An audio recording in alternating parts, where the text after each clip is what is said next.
Nasce nel 99, nel 1999, quando ci siamo accorti che i ragazzi, i nostri figli, non conoscevano i pesci di casa nostra. Possiamo vedere tutte le specie ittiche, quindi pesci, che abbiamo qua in Friuli Venezia Giulia, dal mare ai monti, dall'anguilla alle trote al temolo e la marmorata, che è stata salvata dall'estinzione. E perché si stava estinguendo? Per l'immissione di altre trote, come per esempio la trota fario, che sono geneticamente abbastanza simili, quindi nascevano degli ibridi e stavamo perdendo la trota marmorata. I gamberi di acqua dolce, quali sono?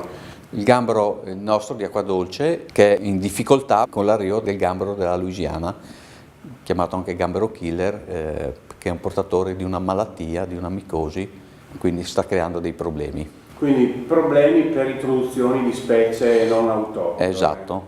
Cosa sta facendo la Regione Friuli Venezia Giulia, il vostro ente, per arginare e non far sì che questo problema si ripeta? Ci sono delle normative che non consentono il trattenimento di certe specie, non consentono il trasporto vivo di specie nocive. Un'altra cosa interessante è che il pesce cresce in base al suo Allo habitat. spazio che ha, sì.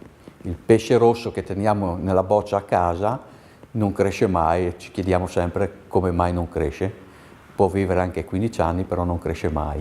Se gli aumentiamo la vasca, lui cresce. Un po' come il bonsai. Esatto.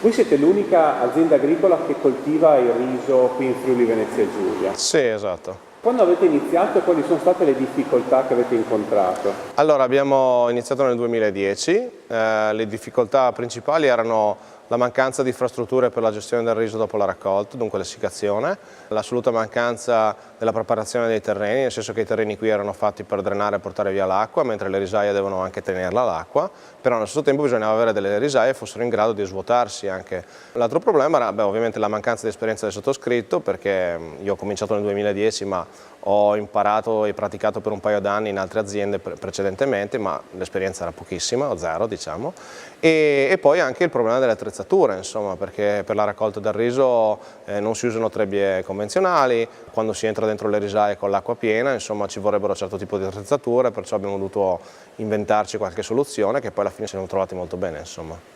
Questa zona una volta era caratterizzata proprio dalle risaie, come mai dopo si è interrotta questa tradizione?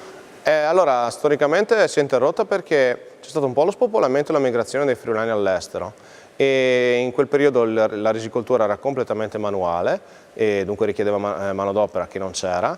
In più si stavano affermando altre colture cerealicole che erano molto più remunerative e meno gravose dal punto di vista lavorativo. Diciamo questo insieme di fattori ha fatto in modo che le risaie sparissero dal Friuli fondamentalmente. Ma è un terreno molto adatto. Sì, è un terreno assolutamente adatto, c'è un'abbondanza di acqua, in più ha anche una sua benedizione, nel senso che c'è una forte escursione fra le temperature durante l'estate, fra giorno e notte, che favoriscono molto la qualità della cariosside e dunque del chicco di riso. Ci puoi raccontare alcune caratteristiche o peculiarità della Villa Caratti che abitate?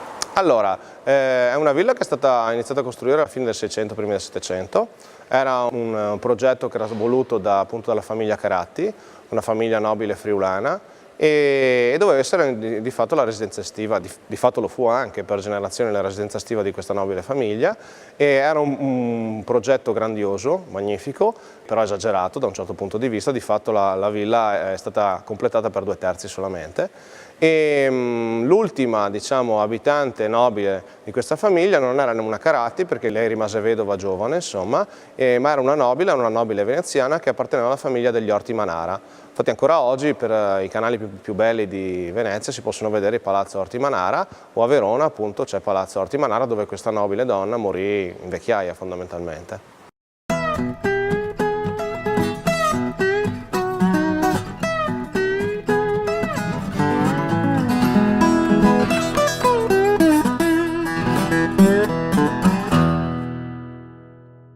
Hanno mangiato, diciamo, un piatto che insieme sintetizza la parte veronese e la parte friulana della mia famiglia, della nostra azienda, ed è un risotto fatto con il montasio e l'amarone. Il nostro riso è una via di mezzo fra il semi integrale e il bianco. Questo è dovuto al fatto che durante la pilatura si eliminano gli strati più esterni della cariosside, cioè del chicco, e che però allo stesso tempo sono quelli anche che sono più ricchi di fibra, di proteine e di minerali. Dunque trovare un giusto equilibrio per la cottura senza però avere, diciamo, il problema dell'eccessiva tenuta di cottura che c'è all'integrale. Di fatto l'integrale non manteca e chi vuole fare un risotto ha bisogno di un risotto che mantechi, cioè che c'è l'amido, che non si scuocia e che crei un risotto che sia bello cremoso e all'onda fondamentalmente.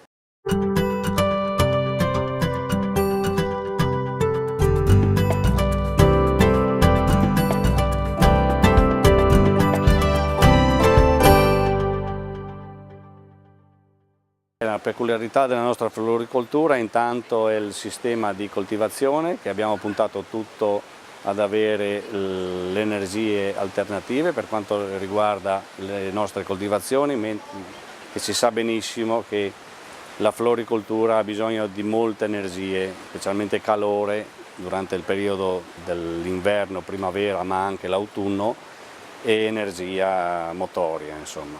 Come scaldate le serre? Le serre le scaldiamo con l'acqua calda che viene prodotta dalla nostra caldaia a biomassa, dove abbiamo tutta la filiera del legno che maciniamo, bruciamo legno anche di scarti agricoli, perciò potature, tutto quello che può essere scarto, e utilizziamo tutto questo materiale per scaldare l'acqua che lo scaldiamo a pavimento. L'energia elettrica viene prodotta da un nostro impianto fotovoltaico abbastanza grosso messo sulle serre da 110 kW, dove ci dà la possibilità di soddisfare tutte le esigenze praticamente di tutto l'anno del nostro fabbisogno elettrico. E cercate di usare meno pesticidi possibili usando anche insetti? Sì, cerchiamo di fare la lotta integrata con insetti antagonisti e anche funghi antagonisti per cercare di ridurre al massimo i pesticidi, i fungicidi, tutto quello che può essere chimico. Esiste un marchio biologico per i fiori? Non credo ancora che esista questo marchio biologico per i fiori.